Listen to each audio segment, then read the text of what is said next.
Currently, there is no federally mandated obligation for rental car companies to repair safety defects following a safety recall. Legislation we will examine today would change that. In 2004, sisters Raechel and Jacqueline Houck were killed when driving a rental car that had been recalled for a power steering hose defect that had not been repaired.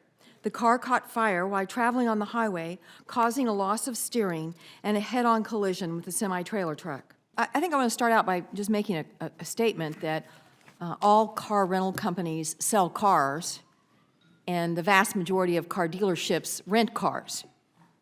So we're talking about two different commercial enterprises where the emphasis may be on one or the other, but they're both engaging in the same category. So let me start with you, Mr. D-N.Y. You say that you're worried about a dual track. Wouldn't that same worry exist right now? I mean, if they're voluntarily grounding all their cars right now, and they are, without a doubt, if you take the big four together, they're not as good a customer as your dealers, but they are a very big customer right now. So I don't understand why making it mandatory creates any more of a dual track than making it voluntary.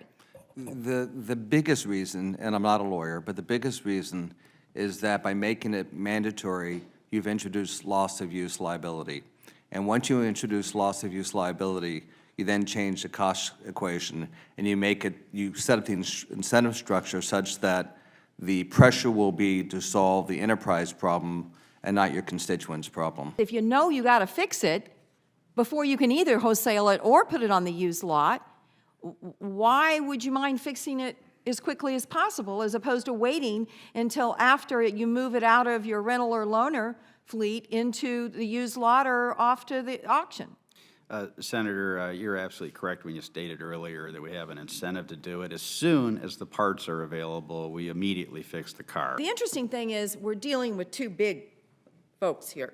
For the automobile manufacturers, the rental car companies are a big customer, but nobody's bigger than your dealers.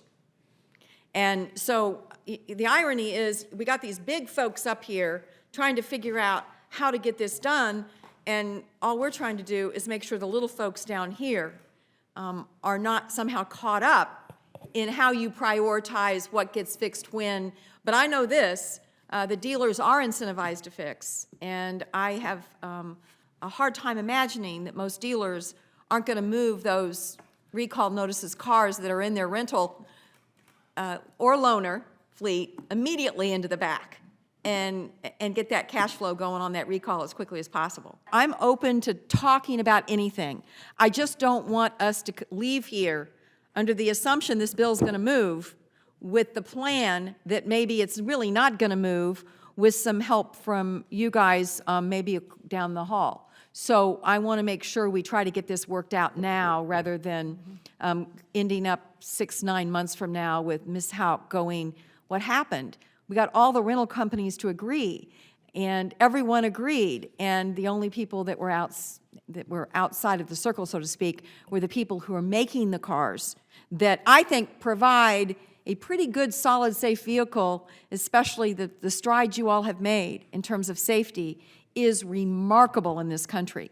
And I'm very proud of it, and I'm very proud of the automobile manufacturing industry. So this should not be an adversarial situation. I remain hopeful that we can get it worked out, and thank you. We began this process with a lot of the rental car companies not on board, and we've been able to negotiate and work towards a solution that is, I think, a good one.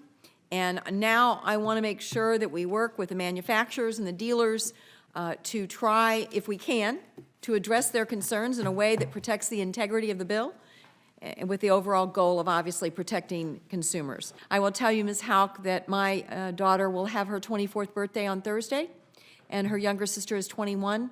I cannot imagine the grief that you must feel each and every day. And so on behalf of all of my colleagues, we thank you for channeling that grief in such a constructive way with integrity and intellect and passion. And I know how proud your daughters would be of you. Thank you.